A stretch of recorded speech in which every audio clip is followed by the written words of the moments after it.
Hola, buenas tardes. En esta sesión vamos a hablar sobre algunas de las características que permiten diferenciar a grupos de protistas, particularmente características generales que permiten diferenciar organismos del reino cromista y del reino protozoo. Vamos a hablar sobre la forma y tamaño del cuerpo, la organización morfológica, el tamaño de algunos organismos planctónicos, así como algunas estructuras de diferenciación superficial principalmente y algunas notas de diferenciación interna. Esperemos que con esta presentación podamos después hacer un ejercicio sobre caracteres de protistas. Que tengan excelente tarde y bienvenidos a esta sesión. Bien, vamos a hablar en esta sesión sobre características generales de los protistas. Los protistas, como hemos escuchado en algunas de las sesiones anteriores, son organismos que pertenecen al reino cromista y al reino protozoa. En el caso particular de los organismos que se encuentran clasificados dentro del reino cromista, una de las características que dominan entre todos ellos es la presencia de clorofila C, mientras que otro grupo va a tener como carácter dominante la ausencia de este pigmento y además estrategias metabólicas de alimentación heterótrofa y mixótrofa. Entonces, si revisamos en nuestra presentación, tenemos diferentes imágenes de protistas. Está el género Ceratium, que ahora se denomina Tripos, en esta sección. Está el género Gonjaulax. Estos organismos son organismos del grupo de los dinoflagelados y su composición externa está dada por placas. Tienen unas placas que están formadas por celulosa que a forma de como unas estructuras de tabiquitos o de losas de piso se van juntando unas a otras para formar una estructura que protege a una célula, a la célula del dinoflagelado. Después en esta imagen tenemos a la euglena. Euglena es este organismo que tenemos aquí. Y la euglena va a ser un género del grupo de los eulenoideos que no va a tener una cubierta particular. Su cubierta está definida por un periplasto y va a tener un flagelo, como lo observan, este flagelo en la parte anterior, el cual emerge de una cripta. Con respecto al género Hypnodinium, que es este que tenemos por aquí, el género Hypnodinium va a ser un dinoflagelado desnudo. Se le considera desnudo puesto que no tiene placas, no tiene valvas y alguna estructura de protección que permita proteger la célula, solamente está contenido por un periplasto. En la parte inferior donde se encuentra euglena tenemos a Pinularia. Pinularia va a ser un género de diatomea que, como lo hemos visto en clase, están recubiertos por unas cajitas de cristal. Estas cajas de cristal se denominan frústulos y están compuestos de sílice por dos valvas, la epivalva y la hipovalva. A un lado del género Pinularia tenemos al género Chlamydomonas en esta sección. El género Chlamydomonas va a ser un organismo que también se encuentra desnudo, no tiene una estructura de protección en particular, solamente está delimitada por su periplasto. En la parte anterior, este género tiene dos flagelos. Si observamos a las clamidomonas no son protistas.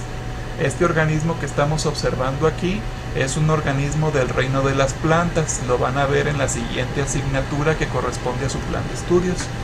Pero como estamos viendo diferencias de tipos morfológicos, es correcto incluirlo aquí. Después tenemos en el caso del género Volvox y el género Spirogyra, así como el género Fucus, estos tres son algas. En el caso de Volvox, Spirogyra y Fucus, tenemos que Volvox y Spirogyra son microalgas y Fucus es una macroalga. Fucus sí corresponde al grupo de los protistas. Fucus sí lo vamos a tener en los protistas, pero en el caso de Volvox y en el caso de Spirogyra no los vamos a tener dentro de los protistas, ellos van a formar parte del reino de las plantas. Con respecto a la lámina que está en la parte derecha, tenemos algunos ciliados. Está por ejemplo el género Blepharisma paramecium, que son ciliados, y tenemos a un flagelado, está Triconinfa y está también como ciliado Didinium. Estos organismos que tenemos aquí como ciliados son unicelulares y algunas características particulares es que algunos de ellos tienen citostomas abiertos. Los citostomas abiertos son cavidades orales que les permiten alimentarse. Estas cavidades orales les van a permitir, a través de una corona de cilios o una estructura rodeada por cilios, poder hacer corrientes de agua para poderse alimentarse. En esta lámina también observamos otro ciliado muy peculiar, que es el género Vorticella. El género Vorticella, a diferencia de otros ciliados, no presenta cilios en todo su cuerpo, solamente presenta cilios en la parte anterior. Y entonces, con auxilio de estos cilios, va a permitirse hacer corrientes de agua para alimentar al organismo a través de una citofaringe que se encuentra en la parte central de esta formación, a la cual denominamos campanula. Tenemos otros protozoos que no son de vida libre, protozoos que son parásitos. Aquí está por un ejemplo el género Trypanosoma, el cual presenta un flagelo en la parte posterior de acuerdo al ciclo de vida. Este flagelo de la parte posterior se encuentra aquí debido a que este organismo se encuentra en una fase de tripomastigote. Los protozoos que son parásitos pueden estar en diferentes fases: el amastigote, el promastigote, el tripomastigote y otras formaciones. En este caso, la imagen que mostramos de Trypanosoma está en la fase de tripomastigote por el tipo de flagelo que presenta en la parte posterior, y además de ello es ya un adulto. Al ser un adulto se encuentra como adulto de la fase infecciosa, al cual hemos denominado como el trofozoito. Los protistas pueden ser definidos por diferentes características. Una característica muy común para delimitar a un protista es su tamaño. Por ejemplo, tenemos que los protistas de vida libre van a ser protistas mucho más grandes que los protistas que son parásitos. Por ejemplo, está el género Noctiluca. El género Noctiluca es uno de los dinoflagelados desnudos más grandes de los protistas. El género Noctiluca ha presentado interés particular porque tiene la capacidad de generar fluorescencia, biofluorescencia en el mar. Es decir, que cuando está presente el género Noctiluca en el mar y cualquier cosa que pase junto a él y lo roce, puede generar luz. Es por eso que algunas tortugas, algunos delfines o algunos animales que son de tránsito marino, al estar desplazándose de un lugar al otro dentro del mar, van chocando contra estos dinoflagelados y se muestran las siluetas completas en forma plateada. Tenemos también al género Aulosfaera, así como al foraminífero Spiroloculina, al ciliado Stentor y al ciliado Zootamnium. Entonces, estas estructuras que vamos a encontrar de protistas van a ser de los más grandes. ¿Por qué los denominamos de los más grandes? Porque pueden llegar a ser detectados a simple vista. Su tamaño es más allá de los 500 micrómetros, es decir, la mitad de 1 milímetro. Ya los podemos observar con la vista. Los vamos a poder observar como puntitos, pero ya son detectables a la vista. Algunos de los protistas que son más pequeños van a corresponder al grupo de los hongos imperfectos, como el género Microsporidium, así como a algunos cocolitofóridos, como el género Emiliania que tenemos por aquí. Si al género Emiliania lo observáramos en microscopía de luz, solo veríamos una sombra muy pequeñita, no alcanzaríamos a observar estas ilustraciones como las que están en la presentación. Para poder observar a Emiliania con estas características, así como a Microsporidium, tendríamos que utilizar microscopios de barrido o de transmisión, dependiendo de lo que queramos observar. En este caso, la fotografía de ambos géneros están tomadas con microscopios de barrido, electrónicos de barrido. En el caso de Leishmania y Plasmodium, son protistas que son pequeños y ellos son parásitos. Los vamos a encontrar en el caso de Plasmodium y Leishmania en el flujo sanguíneo, o en el caso de Leishmania también en algunos tejidos. Entonces, por el tamaño tendríamos protistas que corresponderían, en el caso de los que se encuentran en vida libre, viviendo errantes en la columna del agua, los cuales denominamos plancton, por tamaños, estructuras submicroscópicas, que van a ser organismos menores a 2 micrómetros. Estos organismos se denominan picoplancton. En el reino de los protistas, tanto cromista como protozoa, no tenemos organismos que sean menores a 2 micras. Por lo tanto, esta clasificación solo va a corresponder a las bacterias, a bacterias microscópicas. Con respecto a la categoría microscópica, aquí vamos a encontrar a la mayoría de los protistas en 2 categorías. El microplancton, que va a estar de las 20 micras a las 500 micras, que es donde va a estar la mayoría de los protistas en esta talla, así como el nanoplancton, donde vamos a encontrar organismos entre las 2 micras y las 20 micras. Por ejemplo, entre 2 y 20 micras encontraremos a los coccolithophoridos, como en el caso del género Emiliania. En el caso del género Cryptomonas, vamos a encontrar a organismos entre los 20 y los 500 micrómetros, a Cryptomonas. En el caso de los ejemplares que son macroscópicos, vamos a encontrar a organismos del macroplancton que los podemos ya observar a simple vista, organismos que sean mayores a 500 micras. Aquí podríamos encontrar a diferentes cantofisias que son filamentosas, algunas que son sifonadas, así como algunos dinoflagelados como el género Noctiluca. Por la forma, tenemos una infinidad de formas en el reino protista, tanto en cromista como en protozoa. Entonces, la forma de un protista que es heterótrofo va a cambiar en cuanto a la clase y a la cantidad de alimento, a la variabilidad de los alimentos que consumen. En el caso de los protistas que son autótrofos, van a cambiar su forma morfológica de acuerdo a las interacciones que tengan con el ambiente, a la calidad de los nutrientes, a las malformaciones por alguna presencia de pesticidas, herbicidas, de algunas toxinas, y entonces también llegarán a desarrollar algunas proyecciones o modificaciones de estructuras de acuerdo a la forma hidrodinámica que presenten para mantenerse en la columna del agua, así como a su estadio en el ciclo de vida, que le modifica algunas partes para poder responder en sus mecanismos fisiológicos y atender a procesos de reproducción, tanto sexuales como asexuales. De forma muy general podemos decir que los reinos cromista y protozoa, para poder diferenciarlos entre sí, tienen como parte inicial de la forma la simetría. Entonces tendríamos en la simetría bilateral a algunos organismos como los que estamos observando en esta lámina. Por ejemplo, está el género Protoperidinium, el cual es un dinoflagelado tecado, y en este caso podríamos diferenciar una simetría bilateral. El género Cryptomonas, que también es un protozoo del grupo de los criptomónidos, podríamos diferenciar en una simetría bilateral.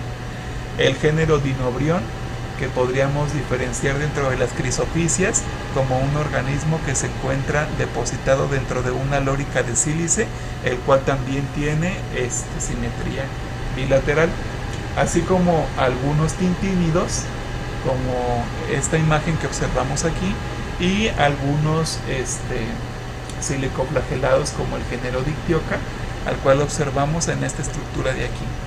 Con respecto a la simetría radial, tenemos algunos protistas que pueden ser catalogados en este tipo de simetría de acuerdo a la forma que tiene su célula. Por ejemplo, en el caso de esta diatomea central que estamos observando aquí, observamos que es como un pastel y la podríamos dividir en diferentes radios. Entonces este organismo tendría una simetría radial. En el caso de la siguiente imagen, que corresponde al género Petoceros, podríamos pensar que no tiene una simetría radial, ya que parece que es un filamento, pero estos son cilindros, es decir que si lo pudiéramos observar desde la vista apical, observaríamos una estructura como esta, una estructura muy parecida esta parte en la sección apical como si fuera un disco, dado que es un cilindro y tiene una simetría radial. En el caso de los heliosuarios o los radiolarios, como este, tendríamos también una simetría radial. Pero también hay otros protistas que son amorfos. Por ejemplo, tenemos a diferentes amibas, así como algunas mixoamibas, las cuales tienen características amorfas. En el caso de las amibas, son amorfas debido a que no tienen un recipiente o estructura externa que las contenga, y además tienen la capacidad de estar produciendo unos dedos, estos deditos a los cuales vamos a denominar pseudópodos. Estos pseudópodos van a ser eyecciones del citoplasma, ya sea de la sección del ectoplasma o de la sección del endoplasma, formando diferentes tipos de pseudópodos que pueden ser lobópodos, rizópodos, auxópodos o algunas estructuras de acuerdo a qué tipo de citoplasma emerge y el grosor que presenta, así como su anastomosis. Con respecto a la organización de los protistas, en el caso de los protistas que son vegetaloides, se pueden dividir en dos tipos: protistas protofitas y protistas talofitas. Los protistas que son protofitas son aquellos que están conformados por una sola célula. Entonces, todos los protistas que sean del reino cromista, catalogados artificialmente como algas, y que sean unicelulares, serían protofitas. Mientras que todos aquellos protistas que formen estructuras multicelulares, que sean de más de 2 células, entonces ya conformarían un talo. Y este talo sería filamentoso, colonial, por consorcio, como lo vamos a ver a continuación. En el caso de las protofitas, dentro del reino cromista y el reino protozoa, solamente vamos a presentar protofitas eucariotas, no procariontas. Sin embargo, es importante que sepan que las protofitas pueden ser eucariontas en el caso de las cianobacterias, en el caso de las bacterias que son fotosintéticas. Pero en el caso de los reinos de protista, que son cromista y protozoa, vamos a encontrar que las protofitas van a ser eucariotas. Y aquí tenemos diferentes ejemplos. Está el género Dinophysis, que como podemos observar es una sola célula. Está el género Protoperidinium, como podemos observar también es una célula. Está el género Tripos, como podemos observar es una sola célula. Y está el género Navicula, que también como podemos observar es una sola célula. Entonces, de acuerdo a la organización morfológica, son protofitas eucariontes. En el caso de las talofitas, tenemos diferentes tipos de talofitas. Unas de ellas son las talofitas que son cenobiales. Las talofitas cenobiales son aquellas que van a conservar el mucílago de la célula madre. Es decir, son diferentes agregados que se van a encontrar dentro de un mucílago. ¿A qué vamos a denominar como mucílago? A una cubierta proteica que rodea a todas las células. Esta cubierta proteica va a estar alrededor de todas las células y va a formar como un moco, y este moco va a contener a todas las celulitas. Entonces, cuando una célula madre se reproduce por vía asexual, también elonga su mucílago, su moco o su material proteico. Entonces las células que son hijas se quedan dentro del mucílago de la madre. Por lo tanto, se conocen como organismos cenobiales. En el caso de los protistas, vamos a encontrar algunos protistas cenobiales en el grupo de las crisofícies, pero esta formación de cenobios es más común en las algas del reino Plantae. Con respecto a las talofitas que son plasmodiales, las talofitas plasmodiales van a ser aquellos organismos que estaban de forma individual, eran unicelulares. Sin embargo, se pueden unir uno con otro y con otro hasta generar un gran plasmodio. En esta imagen que se encuentra en la diapositiva se observa como una amiba que estaba de forma individual se une a las demás para dar origen a el plasmodio. Entonces, en el caso de los protistas, tenemos la fusión de las mixoamibas, produciendo un protista más grande, multinucleado. Y este tipo de reproducción o de fusión la tendríamos de forma común en los protozoos, en el reino protozoo. Entonces, una talofita plasmodial es aquella que tiene la capacidad de fusionar el ectoplasma y el endoplasma para poder generar un individuo más grande que va a ser de tipo multinucleado.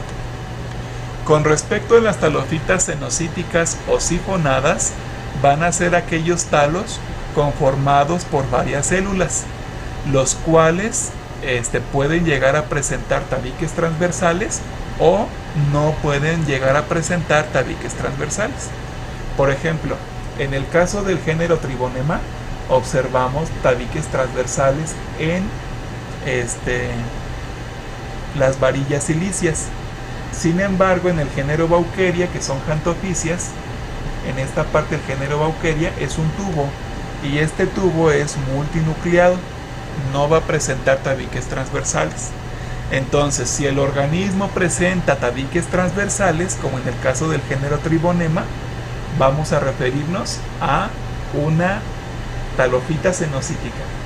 Y en el caso de aquel protista que no presente varillas o septos o paredes transversales, como en el género Baukeria, estaríamos nos refiriendo a una talofita que es sifonada, y es muy común en las jantofisias.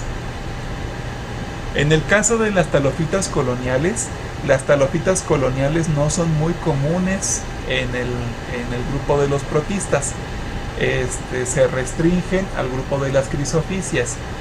Las talofitas coloniales van a ser agrupaciones celulares, las cuales presentan funciones específicas, es decir, algunas de las células tienen flagelos para poder mover a toda la colonia, mientras que otras células carecen de flagelos y solamente se dedican a hacer fotosíntesis. Entonces, las talofitas coloniales que vamos a encontrar en el reino cromista se van a encontrar principalmente en Chrysophyta, en la clase Chrysophyce, mientras que en el reino de las plantas va a ser muy común en la división Chlorophyta. También tenemos otras talofitas las cuales pueden formar consorcios. ¿Esto a qué se refiere? Se refiere a que una célula o un protista unicelular se dividió de forma asexual y estaba de forma independiente en la columna del agua. Sin embargo, formó un mucílago y con este mucílago pudo fabricar una cadena. A esta cadena se le va a denominar consorcio. Sin embargo, cada uno de los organismos puede también desarrollarse y vivir de forma individual.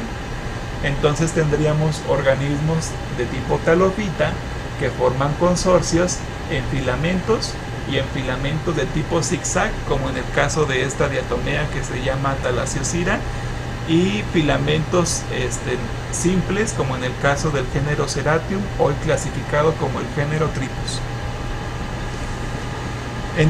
En el caso de las talofitas que son coloniales, tendríamos talofitas coloniales sin diferenciación, como en el género Chrysocapsa, así como talofitas coloniales verdaderas, como en el género Sinura. Las talofitas filamentosas van a ser aquellas donde una célula permite, por reproducción asexual, la generación de las células consecuentes hasta formar un filamento. Un filamento que puede ser un filamento simple o un filamento ramificado. En el caso del género Ketoceros, que tenemos por aquí, una de las diatomeas empezó a dividirse de forma asexual para elongar esta cadena formando un filamento simple. Sin embargo, en el caso del género Phaeothamnium, tenemos que una de las células se encargó de reproducirse y de forma asexual fue ramificándose, generando un filamento ramificado. Entonces, talofitas filamentosas simples, talofitas filamentosas ramificadas. Es muy importante definir que dentro del reino cromista y el reino protozoo tenemos organismos que son autótrofos y que son heterótrofos. Los organismos que son autótrofos son aquellos que van a presentar plastos y por lo tanto su célula se va a parecer mucho a la célula de un organismo que realiza fotosíntesis en el reino de las plantas. Sin embargo, hay algunos otros protistas que van a carecer de plastos, entonces van a ser heterótrofos. Al ser heterótrofos, tienen que conseguir su alimento de forma externa. La mayoría de los organismos que están clasificados como protozoos van a presentar esta característica. ¿Qué características podríamos comparar entre una célula vegetaloide y una célula animaloide? Principalmente que la célula vegetal va a tener cloroplasto, mientras que la célula animal no. Además, la célula que es vegetal va a tener pared celular, mientras que la célula que es animal no va a tener la pared celular. Va a tener en contraste un periplasto o simplemente una membrana externa.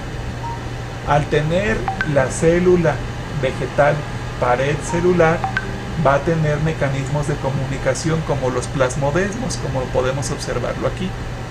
Y entonces también va a tener una gran vacuola central, la cual va a ocupar un tamaño muy importante dentro de la célula, a diferencia de la animal.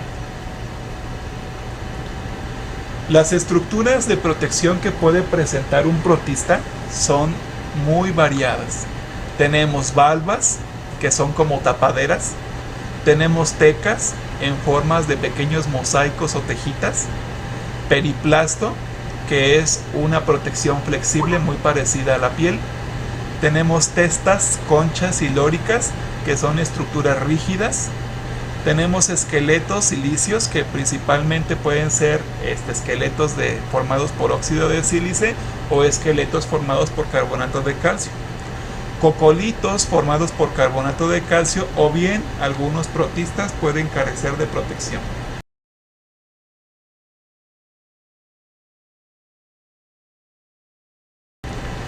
¿Quiénes van a presentar valvas? Las valvas van a ser como tapaderas. Imagínense que las valvas son como una caja Petri que presenta dos tapaderas. Entonces una se va a encontrar de un lado, otra al otro lado, y entre las dos van a formar, en el caso de las diatomeas, un frústulo. Por ejemplo, tendríamos la epivalva y tendríamos la hipovalva. Mientras que en el caso de los dinoflagelados vamos a tener dos valvas, las cuales van a formar a un organismo. En el caso de las estructuras de protección que presenta un protista son variadas, son diferentes y van a ser, en el caso muy particular, específicas para grupos de cromistas y grupos de protozoos. Por ejemplo, en el caso de las valvas vamos a tener dos estructuras en forma como de tapadera, como las cajas Petri que tienen dos tapaderas. De esta forma van a funcionar las valvas dentro de un protista. En el caso de las tecas van a ser como pequeñas tejitas o pequeñas mosaicos, como cuando se construye un rompecabezas. Las tecas van a ser cada una de las piezas del rompecabezas, formando en el caso de los dinoflagelados al epicono y al hipocono. El periplasto va a ser una estructura muy parecida a la piel en los protistas, y este periplasto es una estructura compuesta de membranas, la cual es flexible. En el caso de las testas, conchas y lóricas van a ser estructuras rígidas. Las testas y las conchas formadas por carbonato de calcio. En el caso de las lóricas, formadas por carbonato de calcio, formadas por óxido de sílice. Y los esqueletos silíceos también formadas por óxido de sílice, aunque hay esqueletos de carbonato de calcio. Con respecto a los cocolitos, vamos a tener formaciones de carbonato de calcio. Y también vamos a tener algunos protistas que carecen de toda protección. Por ejemplo, en el caso de las valvas tenemos esta imagen, como pueden observar, es un dinoflagelado valvado. Toda la estructura es una sola valva y aquí tiene una espina en la sección apical. En la parte de atrás hay otra valva de la misma forma, es decir, hay dos valvas que están protegiendo a la célula del dinoflagelado. En el caso de las diatomeas, vamos a encontrar diatomeas que están conformadas por dos valvas, la epivalva y la hipovalva. La epivalva va a ser la valva más grande y esta epivalva va a permitir la conservación del tamaño celular cuando se da la reproducción asexual, y la hipovalva va a ser la valva más pequeña. El conjunto de estas dos valvas en las diatomeas van a conformar a una estructura que denominamos frústulo. En el caso de las tecas, como podemos observar en estas imágenes, tenemos diferentes géneros aquí. Tenemos al género Peridinium, tenemos al género Protoperidinium y tenemos al género Tripos. Si revisamos estos tres géneros, tenemos placas. Y las placas, en el caso de la identificación, es muy importante hacer una disección con una solución de hipoclorito de sodio que esté más o menos al 1%, es decir, con cloro comercial. Lo revolvemos con agua de la llave, le ponemos unas gotitas y después de ponerle unas gotitas al agua de la llave para que nos quede una solución aproximada del 1%, de ahí tomamos una gotita, se la añadimos a la muestra que estamos observando al microscopio y poco a poco se van a ir desbaratando las tecas a través de estos surcos. Estos surcos se van a despegar. Entonces, al despegarse, vamos a poder dibujar las diferentes placas y de acuerdo a la forma que tienen las placas podemos saber qué género y en algunos casos qué especie es la que estamos identificando. Una de las placas más importantes para identificar a los dinoflagelados es la placa 1', la cual se encuentra arriba del sulcus.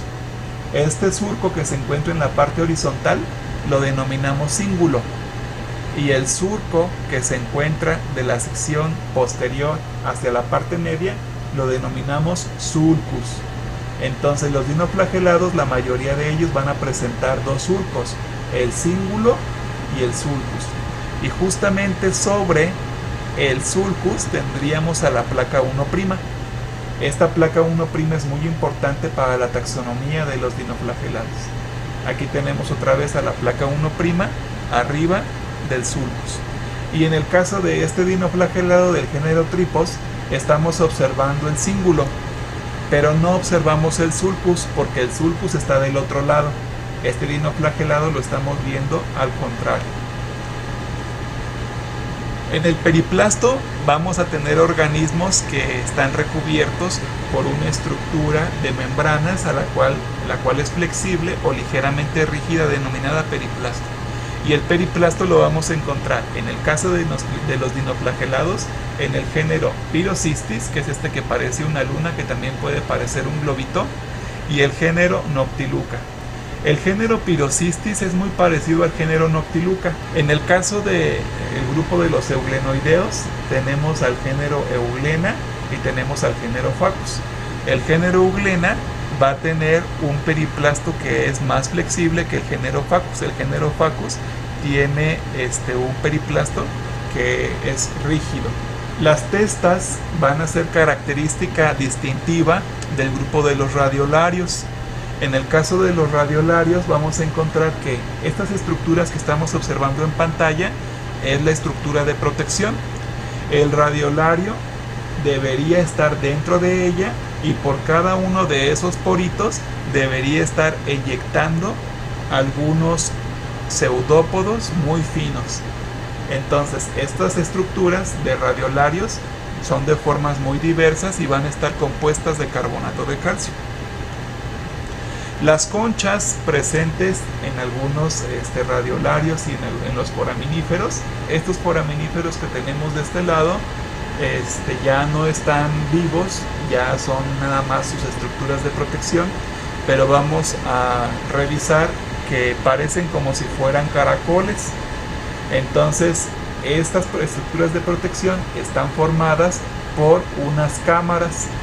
Estas cámaras son uniloculadas y el conjunto de las cámaras, una vez que terminan, en la parte central del foraminífero tenemos una sección o una cámara que es posterior, la cual se va a llamar prolóculo. Entonces aquí tendríamos a un foraminífero con 1, 2, 3, 4, 5, 6, 7, 8 cámaras y en la parte central una estructura denominada prolóculo. ¿Por qué se denomina prolóculo? Porque es la parte inicial, ahí empezó a desarrollarse el foraminífero. Tenemos algunas lóricas, que son lóricas donde se encuentran algunos ciliados, como el grupo de los tintínidos, que son estos que tenemos en la parte izquierda de la lámina. Y estos tintínidos van a presentar lóricas que son flexibles, que se pueden llegar a romper con mucha facilidad. Y estas lóricas van a poder albergar incrustaciones de materia orgánica sobre ellas, así como algunas incrustaciones de arenas y algunos materiales que se encuentren en el mar. Hay tintínidos de agua dulce y tintínidos marinos, pero son mucho más diversos en el medio marino. En el caso de los eulenoideos vamos a encontrar algunos loricados, principalmente del género Trachelomonas, los cuales van a ser distintivos por presentar en la parte anterior una corona, como lo podemos observar aquí, otra corona, y como lo podemos observar aquí, otra corona. También vamos a observar que aquí hay una cauda en la parte posterior. Aquí tenemos la cauda en la parte posterior, en esta sección. Y además tenemos espinas que pueden estar presentes en la lórica, como las que observamos en esta sección. Estas son diferentes especies del género Trachelomonas. En el caso de las crisofisias vamos a tener lóricas formadas por óxido de sílice. Van a ser cristales formadas por sílice.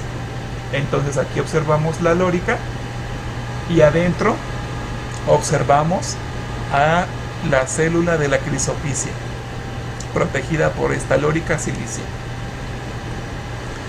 En el caso de los silicoflagelados de la clase Dictyocophyce, vamos a observar esqueletos silíceos.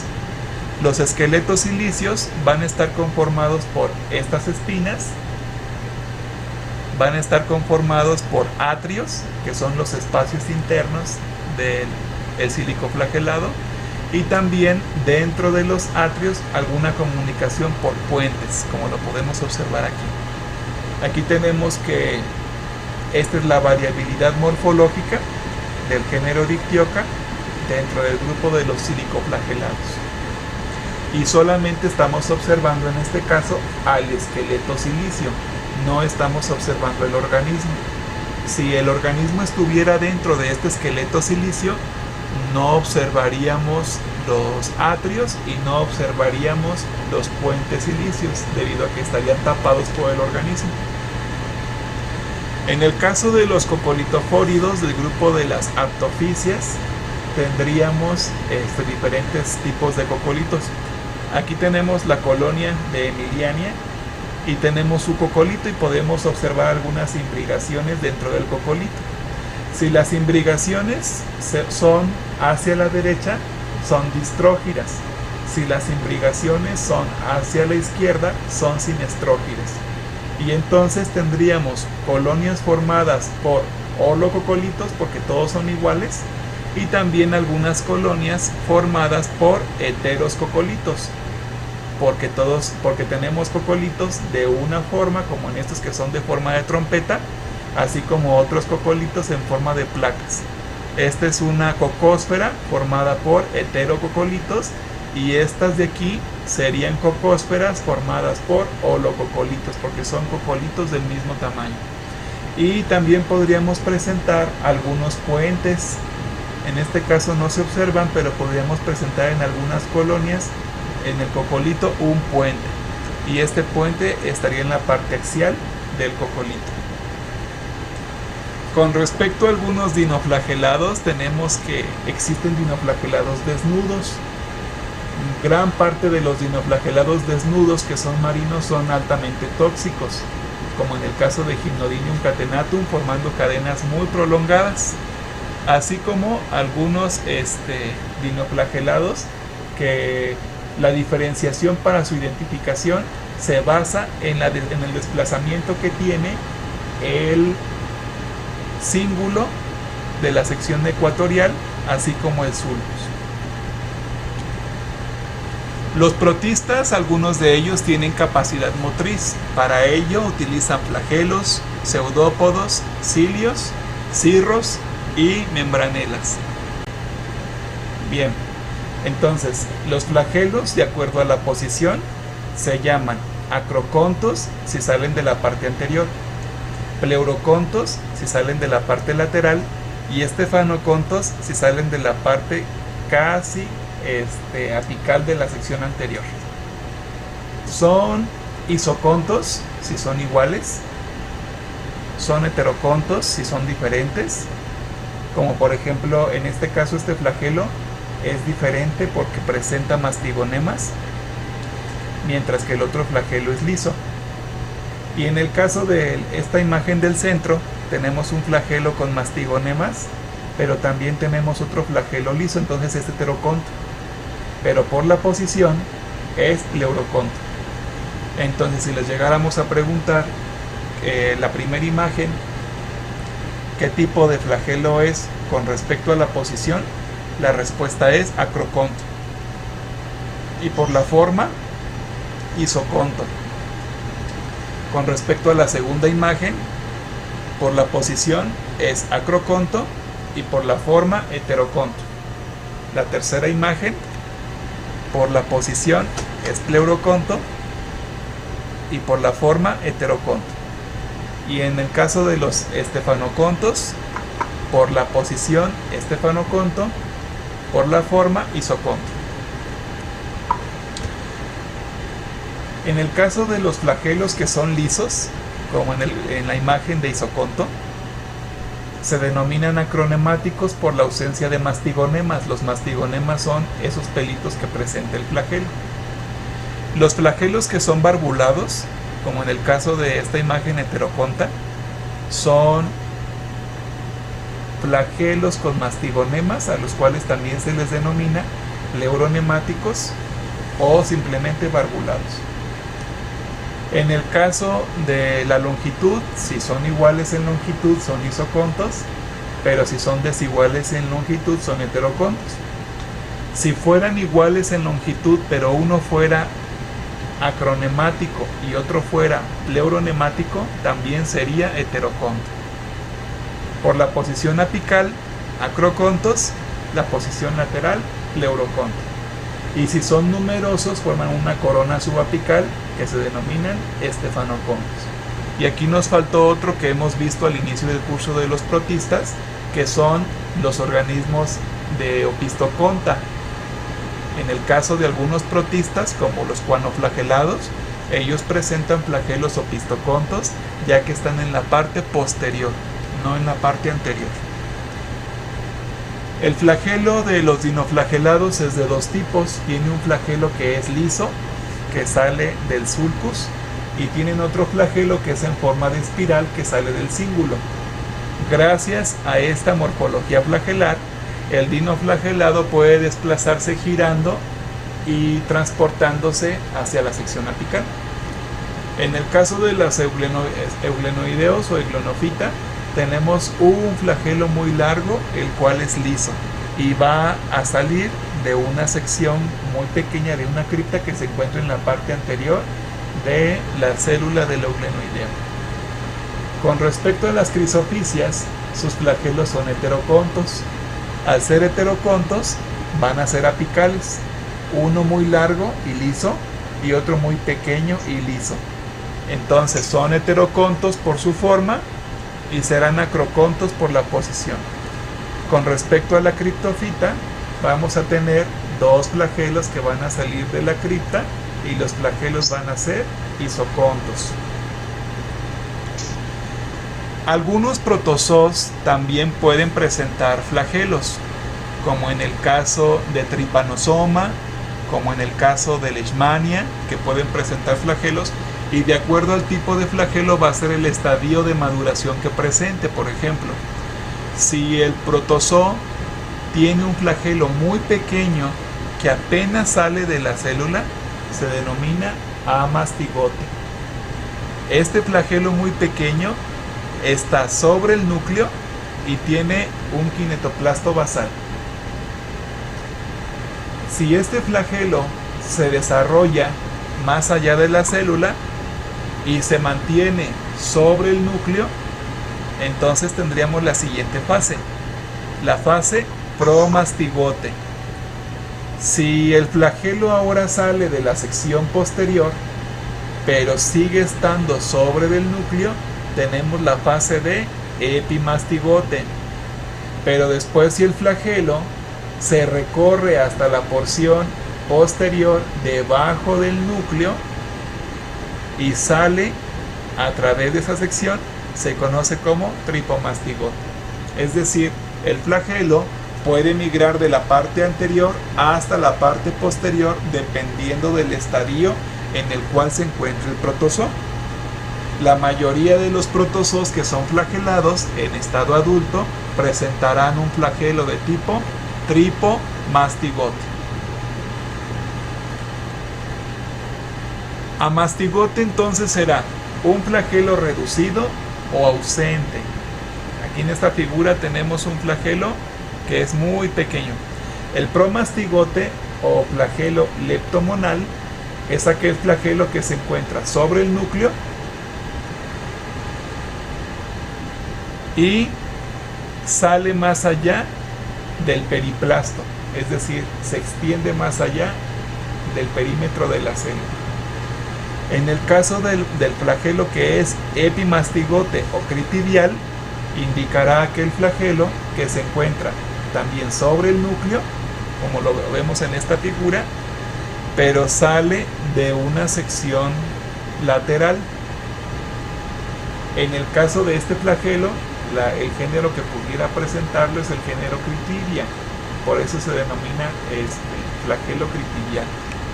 Con respecto al opimastigote, va a ser un estadio intermedio entre epimastigote y tripomastigote. Es un flagelo que va a estar ya debajo del núcleo en la parte basal, pasando a través de un surco muy largo de la célula, hasta llegar a el estadio de tripomastigote, el cual tiene un flagelo que se encuentra debajo del núcleo, sale por una parte lateral y se encuentra prolongado a lo largo de toda la célula, pero por la sección externa. Además de esto, este flagelo puede llegar a presentar una conexión por membranas onduladas alargadas. En el caso de los flagelos, las diatomeas y la mayoría de los protistas van a presentar flagelos en gametos, es decir, una diatomea no va a tener flagelos en el gametofito, en el talo, pero sí va a tener a los flagelos en sus gametos. Una diatomea no se va a poder mover por flagelos cuando esté en forma adulta, pero sus gametos sí. En el caso de algunos protozoos parásitos del grupo de los kinetoplástidos, ellos también van a poder presentar flagelos, tanto en las estructuras gaméticas o sexuales, así como en las estructuras vegetativas. Y en el caso de los ciliados, ellos van a presentar cilios en la estructura adulta, no van a presentar flagelos. Con respecto a los pseudópodos van a ser exclusivos de aquellos organismos que correspondan a los grupos de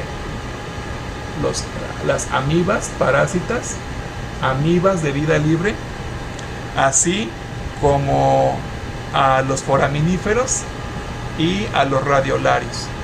En este caso observamos una amiba, la cual presenta pseudópodos en forma de lobópodo, porque es el pseudópodo más grueso. En el caso de los arcelínidos, esta amiba también que es de vida libre, observamos los pseudópodos en forma de lobópodo. En el caso de los cilios, vamos a encontrar los cilios dispuestos en diferentes estructuras. Por ejemplo, en el género Litonotus vamos a encontrar a los cilios en todo el cuerpo, Si ustedes observan, en esta imagen se observan unas hileras. Estas hileras que se observan aquí van a ser hileras de cilios. Entonces, este organismo va a tener hileras de cilios en todo su cuerpo y van a estar protegidos, protegiendo a todo el periplasto y rodeando a todo el organismo.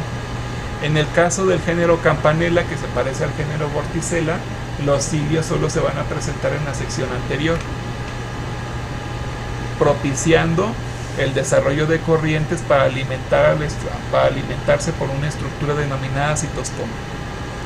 Con respecto al stentor, también vamos a tener los cilios en la parte anterior de la corona.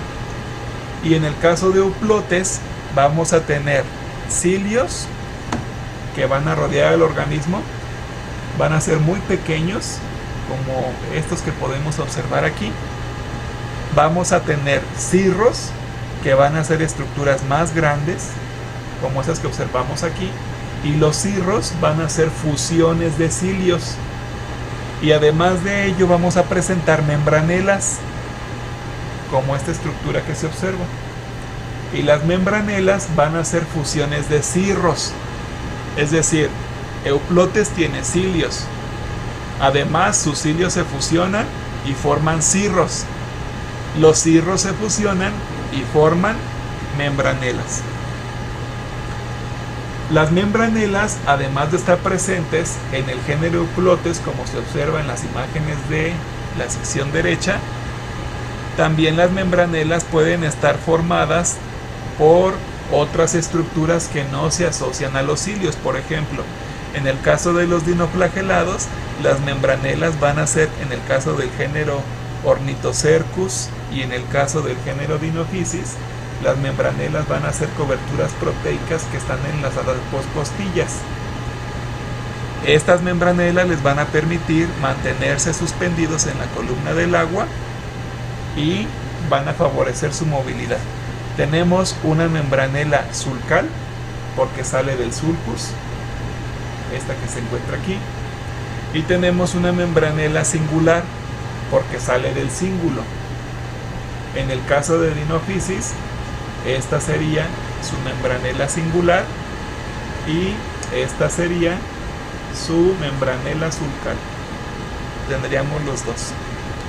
En el caso de Trypanosoma, sus membranelas van a ser unas ondulaciones que se encuentran en las secciones laterales de toda la célula. Estas ondulaciones transparentes. Y esas ondulaciones van a estar también asociadas y pegadas al flagelo. Así como las mantarrayas tienen el nado a través de su estructura morfológica, el nado de Trypanosoma va a ser muy parecido al de una mantarraya.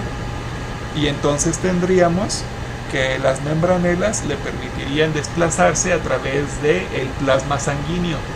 Sin embargo, estas membranelas van a estar cubiertas y conformadas por proteínas y por membranas de la célula. No son de cirros como en el caso de euplotes. Los protistas pueden presentar también algunos orgánulos de adherencia. Por ejemplo, en el género Vorticella tenemos este pedúnculo en forma de un cable de teléfono, y este pedúnculo es un pedúnculo retráctil que le permite anclarse a un sustrato, poder moverse para alimentarse y luego regresar a su lugar original después de alimentarse o cuando detecta algún peligro. En el caso del género Gonfonema, que son diatomeas, cada una de estas es una diatomea. Aquí tenemos 4 diatomeas. Esas 4 diatomeas formaron un moco, y ese moco proteico, ese mucílago, le permitió generar un pedúnculo para que la corriente del agua no las arrastre y se las lleve, y se queden suspendidas en la sección de la orilla de los cuerpos de agua, principalmente en ríos o en algunos lagos que tengan alguna turbulencia importante. Las ventosas van a ser características de organismos parásitos, como en el caso de Giardia. Aquí donde observamos los núcleos, estos como ojos oscuros, esos son los núcleos de las giardias. Alrededor vamos a observar un disco. ese disco van a ser ventosas, y las ventosas le van a permitir a la giardia pegarse al epitelio de los tejidos, principalmente del tracto digestivo.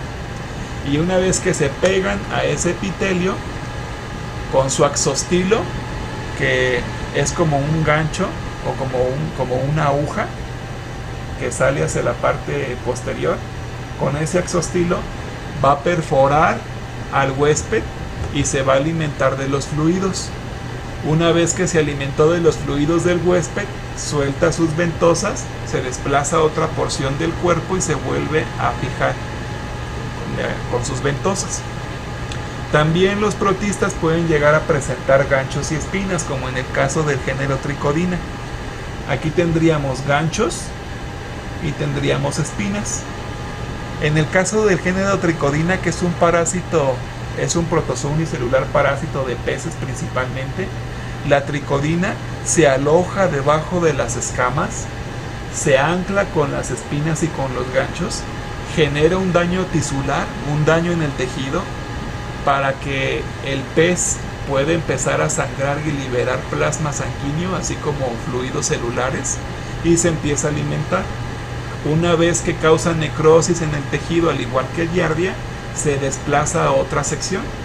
Si alguno de nosotros tuviéramos atricodinas en nuestra piel, la tricodina llegaría, se pegaría a nuestra piel, molería dando vueltas nuestra carne, se alimentaría de nuestros fluidos y después se desplazaría a otra región, dejando lesiones muy importantes.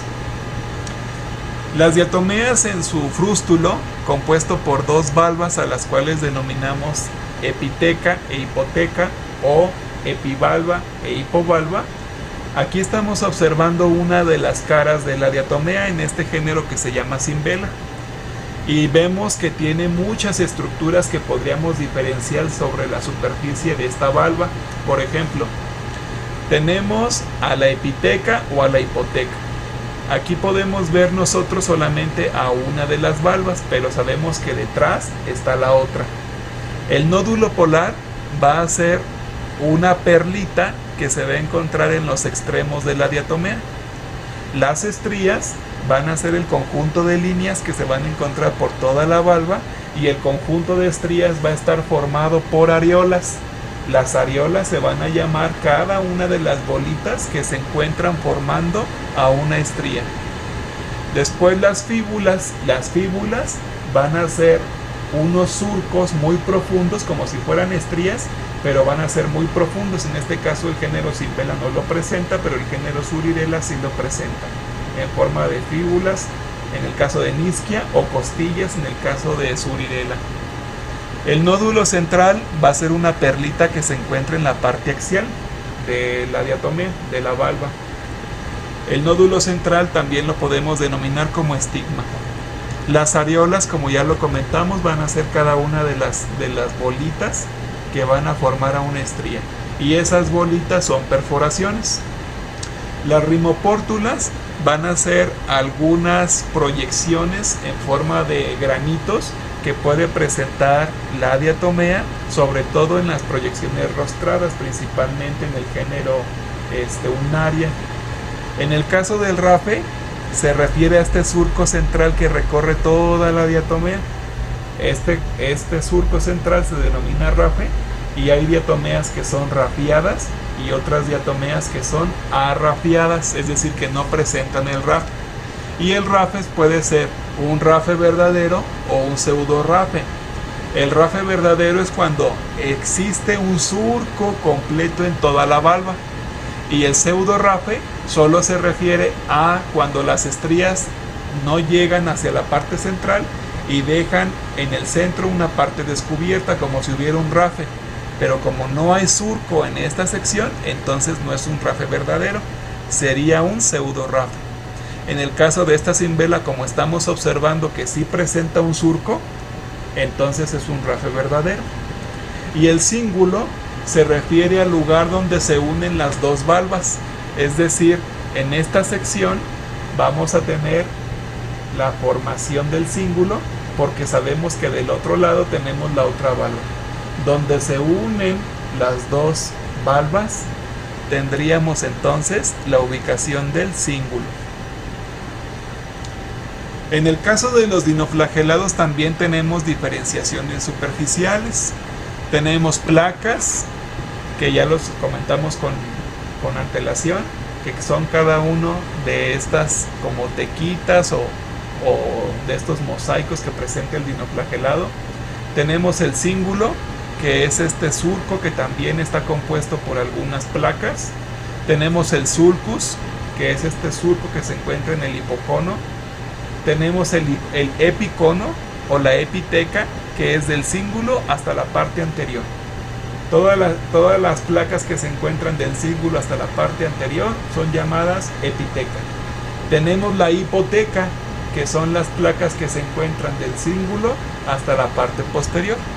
Entonces, desde el cíngulo hasta los cuernos antapicales tendríamos la hipoteca o el hipocono. Tendríamos cuernos, por ejemplo, en esta imagen de Tripos, que parece como un ancla de barco. Estas proyecciones se denominan cuernos. Tendríamos espinas. En el caso de esta imagen también del género Tripos, no sé si alcancen a ver que se ve como chinito alrededor. Esta estructura, como no se ve lisa y se ve chinita, indica que hay espinas presentes. Así como también en algunos otros dinoflagelados pueden presentarse unos pequeños puntitos que denominamos espinas. Tendríamos membranelas, como en el caso de este género Ornithocercus, membranelas sulcales, membranelas singulares. Tendríamos poros, en este caso la valva, este es un dinoflagelado valvado. La valva de Ornithocercus presenta muchos puntos, son poros. Y tendríamos pliegues del periplasto. En esta imagen que está en la parte anterior derecha tenemos al género Noctiluca y cada una de estas líneas son pliegues. Aquí observamos a este popotito o estructura que denominamos tentáculo, que es la estructura que no tiene el género Pyrocistis. En el caso de los criptomónidos tenemos como diferenciación superficial la cripta.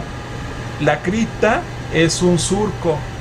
La cripta es una perforación que se encuentra en el organismo, y esta perforación es la que permite que salgan y emerjan flagelos.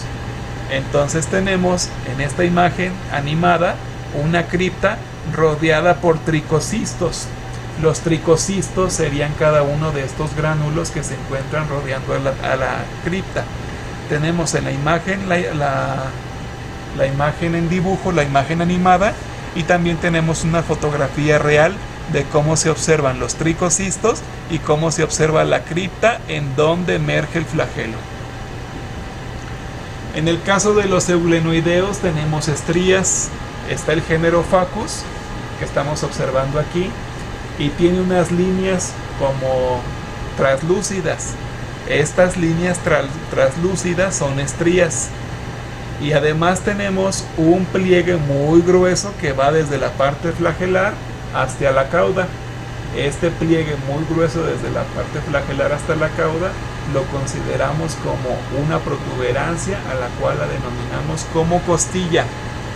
Las espinas puede ser, en el caso de este Phacus, tiene una cauda en la parte posterior, pero Trachelomonas está rodeada de espinas, como la podemos observar aquí. Aquí tenemos muchas espinas, tanto en la lórica como algunos dientes en la corona. Además tenemos verrugas. Las verrugas son granitos que no son picudos, no tienen ejes agudos, son redondos. Entonces podríamos presentar sobre las lóricas espinas o verrugas.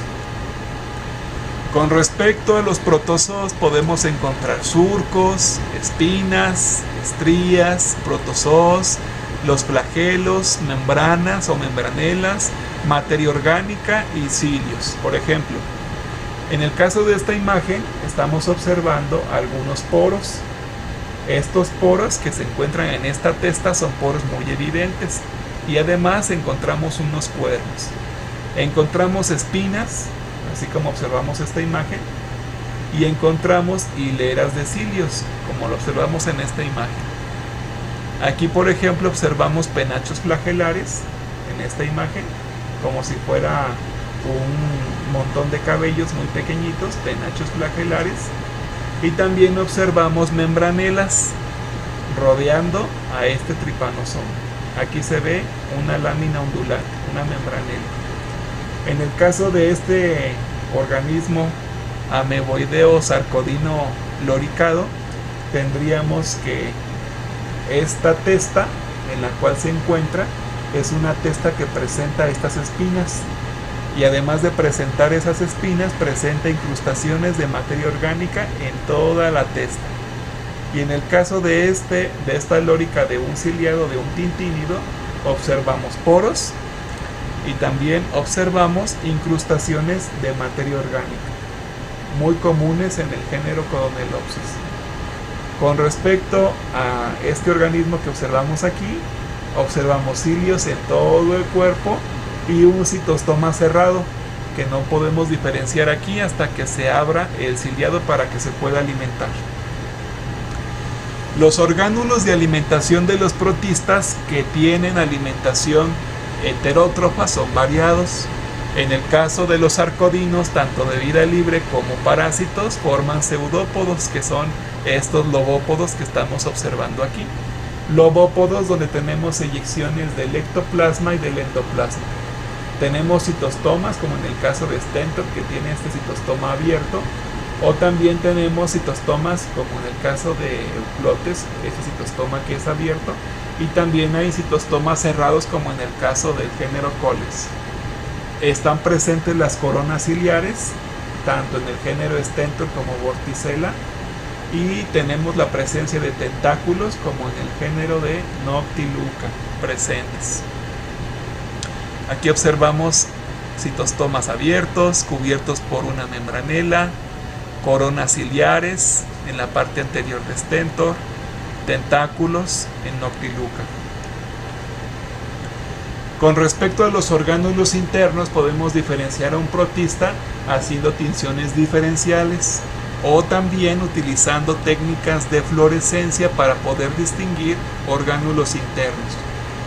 Los orgánulos que podemos diferenciar en un protista van desde vacuolas, plastos, tricocistos, estigmas, gránulos de paramilo, gránulos basales, mastigontes y cariomastigontes. Por ejemplo, en esta imagen que tenemos de criptomonas, podemos observar una gran vacuola que está cubriendo casi a todo el organismo. Tenemos gran vacuola. Estamos observando a los tricocistos, que los podemos ver aquí rodeando la cripta, así como podíamos también observar al núcleo, que es esta estructura esférica que se encuentra debajo de la cripta, el núcleo. Y podemos también observar al plasto. En este caso el plasto lo vamos a observar un poquito más oscuro. El plasto, que por este enfoque no se ve que es parietal, pero está ubicado en la sección parietal. En el caso de esta diatomea podemos observar de forma interna su plasto en forma de H. Este plasto que se encuentra con una varilla, otra varilla y unido en el centro para dar una estructura en forma de H. El núcleo de la diatomea se encuentra en el centro. Lo vamos a observar como esta caniquita de color transparente. Sin embargo, para poder observar mejor al núcleo, podemos hacer una tinción con carmín acético para diferenciar al núcleo de una coloración rojiza. En el caso de esta euglena observamos los gránulos de paramilo, que parecen como unas salchichitas que se encuentran a lo largo de la célula, así como al estigma o la mancha ocular, que es un fotorreceptor que le permite captar la luz. En este caso se observa de color rojo. Este fotorreceptor le permite desplazarse, ya que como no tiene un ojo verdadero, le permite captar la luz y desplazarse de un lugar a otro dependiendo de su sensibilidad a la luz. Podemos observar también cloroplastos. Los cloroplastos van a ser ovales dentro de la célula del euglénido, y podemos observar vacuolas de gran tamaño. Por lo menos observamos dos grandes vacuolas de gran tamaño dentro del organismo. No podríamos diferenciar núcleos, pero si hacemos una tinción con carmín acético, podríamos observar núcleos. En el caso de Proboscidiela, que la tenemos por aquí, podemos observar estas hileras de flagelos, a los cuales denominaríamos como cariomastigontes, y un rostelo, y además de exostilos, y muchos núcleos internos. En el caso de Lophomonas, observaríamos este penacho flagelar, vesícula nuclear y algunas vesículas internas. Los tricocistos o ectosomas van a ser estructuras cristalinas presentes en organismos de eugleinoideos y criptofisias. En eugleinoideos le van a auxiliar a los organismos para la defensa y captura de presas, porque recordemos que la alimentación de los eugleinoideos es mixótrofa. Por lo tanto, tienen cloroplastos, pueden hacer fotosíntesis. Sin embargo, cuando no hay las condiciones adecuadas en cuanto a nutrientes o luz, pueden favorecer condiciones de heterotrofia, cambiando su alimentación de ser autótrofa a heterótrofa. Eso se le llama mixotrofía. Y entonces utilizan a los tricocistos por su irradiación para capturar algunas bacterias, las cuales son introducidas por la cripta, que se encuentra en la sección donde sale el flagelo, y una vez que se alimenta de las bacterias, las incluye dentro de la célula y se alimenta de ellas. En el caso de las criptofisias, los tricocistos o ectosomas se asocian a una función de defensa al tenerlo alrededor de la cripta. Una función de defensa debido a que emiten una ligera radiación que se observa en longitudes de onda como luz o como destellos de luz, que hace que el organismo se pueda defender emitiendo una señal de alerta a algún depredador.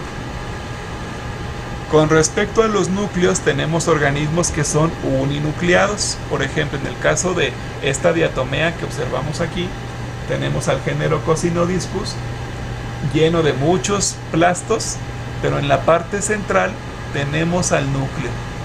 Tenemos organismos que son uninucleados. Y también tenemos organismos que son binucleados, como en el caso de los ciliados, que tienen un macronúcleo y tienen un micronúcleo, macronúcleo y micronúcleo.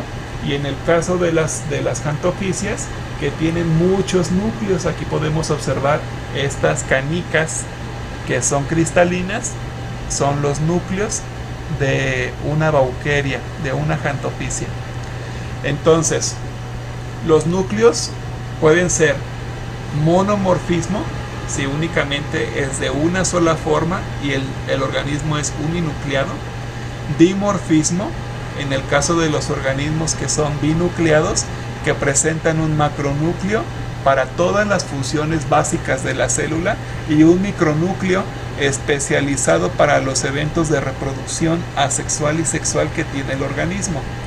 Así como los organismos que son multinucleados, porque tienen diferentes eventos de mitosis a través de sus diferentes fases, la profase, metafase, anafase y telofase, las cuales generan muchos núcleos, y como no se generan septos internos entre el organismo, se genera un tubo multinucleado. El núcleo que es monoliforme es un núcleo que se presenta en los dinoflagelados. Los dinoflagelados van a presentar un solo núcleo en la parte central, en la parte axial. Este núcleo va a estar formado por muchas bolitas, por estructuras en forma de bolitas. No quiere decir que tenga varios núcleos, simplemente es el mismo núcleo, pero está ubicado en forma de un rosario. Una bolita conectada con la otra, una bolita conectada con la otra, y a esto se le denomina núcleo moniliforme. El núcleo moniliforme tiene esta estructura porque como no hay proteínas histónicas en los dinoflagelados, no hay empaquetamiento del material genético de forma adecuada.